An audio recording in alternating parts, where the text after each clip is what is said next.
काका की घड़ी। बिमल काका अच्छी खेती करते थे। गांव के लोग उनकी अच्छी फसल को देखकर दांतों तले उंगली दबा लिया करते थे। उनकी अच्छी फसल होने का सारा श्रेय बिमल काका को ही जाता था। बिमल काका थे भी बड़े मेहनती। दिन रात खेत में जी तोड़ मेहनत करते थे। करे भी क्यों ना, बचपन से ही इन्होंने मेहनत करके जीवन बिताया था। गांव के लोग बताते हैं कि बिमल काका जब 2.5 साल के थे तभी उनके पिताजी का स्वर्गवास हो गया था। उनकी माताजी ने बड़ी तंगी हालत में उनका लालन पालन किया। धीरे धीरे काका के परिवार में खुशी अपने पांव पसार ही रही थी कि नियति ने एक बार फिर उनके मन और मस्तिष्क में खामोशी ला दी। जैसे ही बिमल काका 8 साल के हुए, नियति ने उनकी मां को उनसे अलग कर दिया। किसी गंभीर बीमारी से पीड़ित उनकी मां दुनिया से चल बसी। बिमल काका ने जैसे तैसे खुद को संभाला और जीवन की पटरी पर धीरे धीरे चलना शुरू कर दिया। बिमल काका स्वभाव से बड़े सरल थे। किसी से कोई आपत्ति नहीं, किसी से कोई उलझना नहीं। उनका मात्र स्वयं से मतलब रहता था। उनका आरंभिक जीवन अभावों में गुजरा। कभी भरपेट खाना मिला तो कभी भूखे पेट ही गुजारा करना पड़ा। जीविकापार्जन का मुख्य साधन कृषि रही। कृषि को ही उन्होंने अपना सबसे करीबी साथी चुना। दिन भर खेत में काम करता और रात में फसल की रखवाली करता। उनकी दैनिक दिनचर्या बन गई थी। धीरे धीरे समय व्यतीत होता गया। अब गांव के संभ्रांत लोग उनके परिश्रम को देखकर उनसे बहुत प्रभावित रहने लगे। पुराने समय में किसी व्यक्ति का सबसे प्रमुख गुण परिश्रमी होना ही था। कठोर परिश्रमी होने के कारण बिमल काका गांव के सबसे लायक युवा हो गए थे। गांव के ही एक दादाजी ने उनका विवाह दूसरे गांव के अपने एक परिचित मित्र की लड़की से करवा दिया। अब काका के साथ काकी भी आ गई। बिमल काका का परिवार अब 1 से 2 हो गया था। काकी के आने के बाद बिमल काका का जीवन मानो बदल गया था। उनका दिन का पूरा समय जहां खेतों में गुजरता था, अब वही कुछ समय घर पर भी गुजरने लगा। बिमल काका अब थोड़े शौकीन भी हो गए थे। काकी ने उनके जीवन में प्रवेश करने के पश्चात उनके जीवन शैली को थोड़ा बहुत परिवर्तित कर दिया था। पहले जहां बिमल काका स्वयं और खेतों में ही मस्त रहते थे, वहीं अब गांव के लोगों से भी व्यवहार करने लगे थे। समय सरसराता हुआ बीतने लगा था और बिमल काका काकी के साथ आनंद के साथ जीवन जी रहे थे। इसी बीच भगवान ने उन्हें एक और उपहार दिया। काकी ने एक नवजात बच्चे को जन्म दिया। बच्चे को पाकर काका और काकी के जीवन में बहार आ गई। काका बहुत प्रसन्न हुए। उन्होंने बच्चे के खुशी में पूरे गांव को आमंत्रित किया।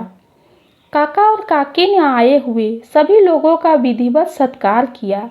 गांव के लोगों ने भी उनके द्वारा किए गए सत्कार की प्रशंसा की। समय बीतता गया। उनका बेटा थोड़ा बड़ा हुआ।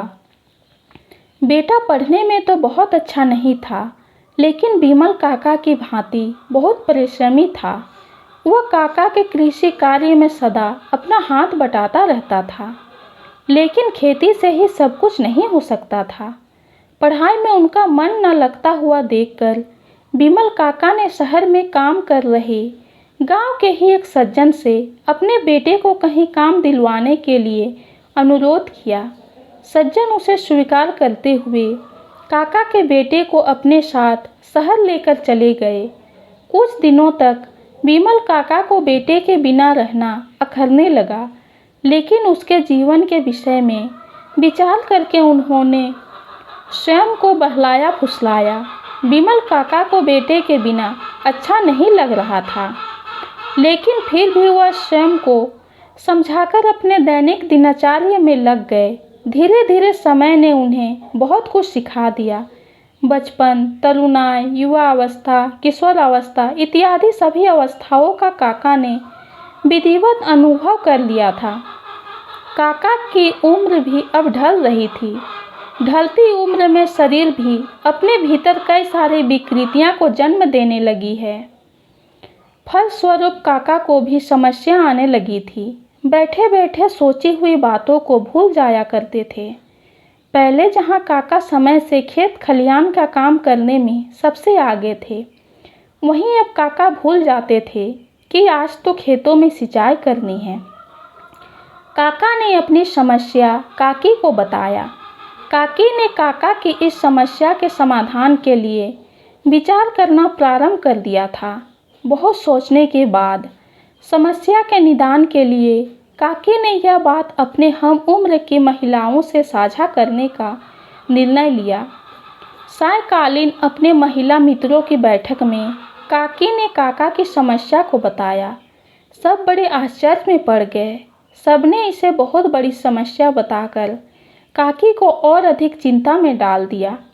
लेकिन बैठक के नेता ने काकी को घड़ी लेने की सलाह दी, जिससे काका समय देखकर हर एक काम समय से करते रहें। समय से खेती और अन्य काम हो, इसके लिए काकी ने घड़ी खरीदने का निर्णय लिया। अब घड़ी कैसे खरीदी जाए, काकी विचार करने लगी।